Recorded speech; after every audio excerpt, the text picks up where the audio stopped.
David Huberman is one of the, what do you call it? What do you call it? It's just like New York's finest, New York's bravest, and then there's the postal workers. The postal workers. What are they? New York's New York postal. New York's stinkiest? Yay, Stinky! We probably don't, you probably don't need the mic, you just put it to the side. Alright. I'm going to do two pieces. The F train doesn't work tonight. What the wind brought the F train in? I don't know. It just doesn't stop on the Lower East Side. Okay, I'm doing two pieces. This piece should have got published. I don't know why it never got published, but it deserves to be published. Is anybody here ready to publish this piece? Oh yeah. That's gonna put this in a book or something because it deserves it. Have you heard It's called Stag Film. Oh, sorry. I read this. Randy Rothenstein, porno collector, couldn't wait to get home.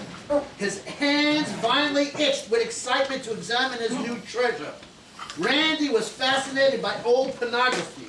He felt his hobby was just as colorful and tantalizing as collecting Golden Age comic books. Tattered old photographs exposing burlesque queens of bygone eras couldn't compare to, say, butterflies. But what are butterflies when you really think about it? They're ugly, ugly bugs. Ugly, pesky little cockroaches. Vile creatures to be sure. Butterfly collecting? Who does that shit? His hobby was also superior to that of the crusty, respectable stamp and coin collectors. The process was all mapped out for them. There would be no surprises, no real discoveries, and worst of all, you had to have a huge wallet of cash to acquire a decent collection. No edge, so old Republican, so boring. Now Victorian pornography, now that was a pursuit filled with excitement and a mystery. Portraits of Midwestern saloon girls from the gay 1890s hung on his gray basement walls. Piles of faded black and white photos of sexy flappers from the 1920s and assorted champagne in the bath poses and harlots dancing half naked under huge chandeliers and long Art Deco theaters were stacked in every available space. Photo after photo after photo. Yeah.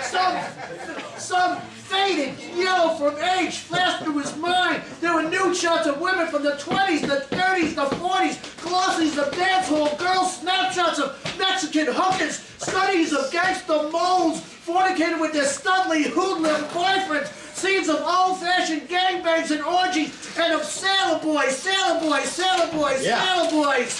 posing on the New York City docks, sucking each other's thick, hard dicks. Well, I'm not for everyone. There were views of interracial couples from the 50s, fucking, sucking, Frenching, and doing the 69 in every imaginable gymnastic pose in some positions that no one could believe was possible except yoga freaks. Next to his rows of shoe boxes filled with photos of magazines, he had every issue of All Beauty Parade, Titter, and Eiffel, and the coveted first issue of Playboy with Marilyn Monroe on the cover. In his collection of magazines were all those famous strippers displayed on the outside as come-ons. Exotic beauties such as Betty Page, Gypsy Rose Lee, Blaze, The Tempest Storm. And close to the magazines, hundreds of old film canisters loomed in tall silver columns. He loved the weird descriptive titles such as A Stiff Game, Matinee Idol, Office Party, Buried Treasure, A Girl's Night Out, and Mexican Dog. There were also other stag films from the 40s to the early 60s, silent movies and badly shot 8mm, staring real people, desperate people, and that was the whole point of us collecting all this material. The wonder, the mystery of why people would allow themselves to be filmed performing these obscene acts. It wasn't that he needed the old porno for sexual purposes. He would have felt ridiculous masturbating before the image of women who were way past the age of the departed spinster aunt. There was nothing erotic or sexually stimulating about watching a 1951 stag film such as the one of a young blonde farm girl screwing her little pony. No, it was more than that, more than that. It was a design to study the mind, to learn what went on in the brains of those lost celluloid exhibitionists. That was exactly what Randy was about. He lusted, exploited deranged mental contortions of the fallen human beings. His hobby liberated him from the yuppie corporative mindset, from the horrible monotony of doing the same actions over and over and day in and day out. He almost couldn't resist opening the bag and examining his new treasure right there on the New Jersey Transit train. But imagine spares of disapproval from his fellow passions has kept him in line. Finally, Randy is at home, in his colonial-style home he inherited from his conservative deceased parents. He is in a basement where his massive collection resides. His arms tremble with anticipation. It's a sensitive projector on the old walnut desk. With a few minor adjustments, the machine is ready. And he opens the film canister, which is entitled Blonde Tigress. Oh. And then Mr. Randy Rothenstein dims the lights. It's showtime, ladies and gentlemen. It's showtime. Rays of light hit the darkened wall. A young blonde woman adorned in the skimpiest of leopard print bikinis appears before him. She is limber and excited to watch. There is a whip in her hand which she uses to lash a very pale man who is tied to a post. He is naked and his large cock gets more humongous by the second. Every time the young woman strikes the man with the stiff leather, he goes crazy. His own body. A close-up of his face shows he is not in agony. It is just the opposite. He is in ecstasy. He has freckles all over his body. He appears to be young, maybe even younger than the woman brandishing the whip. And Randy Rothenstein is glued to the filmed images. His eyes have popped on the side of his head in shock. He is finally gone where he shouldn't have gone. He has recognized his mother as the leopard bikini woman. Slave. For the first time he gets a hard-on while watching this film. He has finally stepped over the line of his own moral boundary line. On the wall, his arousing mother continues to flog as a obedient father. Relentlessly, Randy Rothenstein whips out his penis and jerks off. In seconds, comes shoot right out of his body like a wayward projectile. And has hit the wall before him. Slowly drops of white streak down the flickering images of his wanton, disgusting parents. He's exhausted and becomes catatonic. The reel finishes and flaps as the projector continues to spin.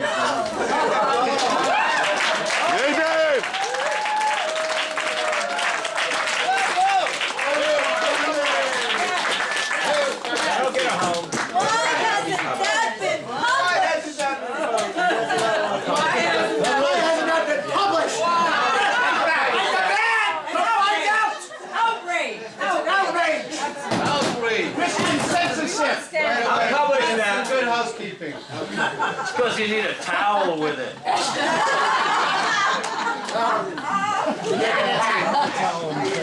I'll vlog it tonight. That's sacred for print. Okay, this is called Life Should Be. Life should not be lived like an old TV rerun. Existence should have many roads to travel before you leave the planet to go to the other side. Therefore, I do my best not to get stuck in time. Life should be swimming late at night on Pattaya Beach in Thailand thinking that a great white shark is attacking you, when in reality it's just an old dog grabbing onto your back so that you can position yourself to swim better. Life should be having a flambe dessert in an Argentina restaurant in Costa Rica actually singe your hair. Life should be showing how macho I am to my fellow travelers by climbing up all the way to the top of some ancient Buddhist temple in Angkor Wat, Cambodia, with a temperature of around 120 degrees and then fainting away.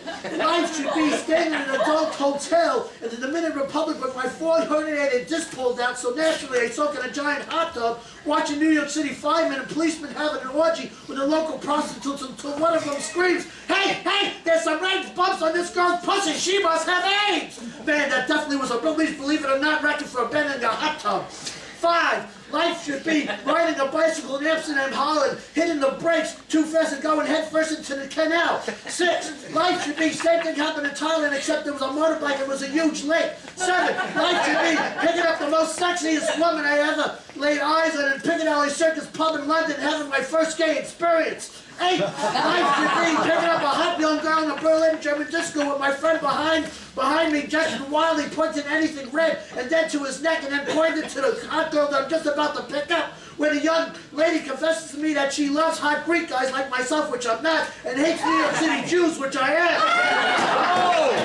Life should be 9, starring in a B-movie shot in Tijuana, Mexico, when an old grandma type propositions me for a $20 old-time gum job. Did I mention she'd have one tooth in her mouth? 10, life should be being filmed in the countryside of Mexico, same B-movie, and after the shoot, getting Montezuma's revenge in my small hotel room, a knock at the door by the beautiful Mexican stripper that's co-starring in the B-movie to have a crush on. She, of course, wants to have sex with me. 11, life should be same B-movie, same situation, except this time we're filming in San Diego. I'm back in my small hotel room suffering with 5-day constipation. I can barely walk. That's right, there's that knock at the door, a different female cast member. Well, you know what they say, bad sex is better than no sex.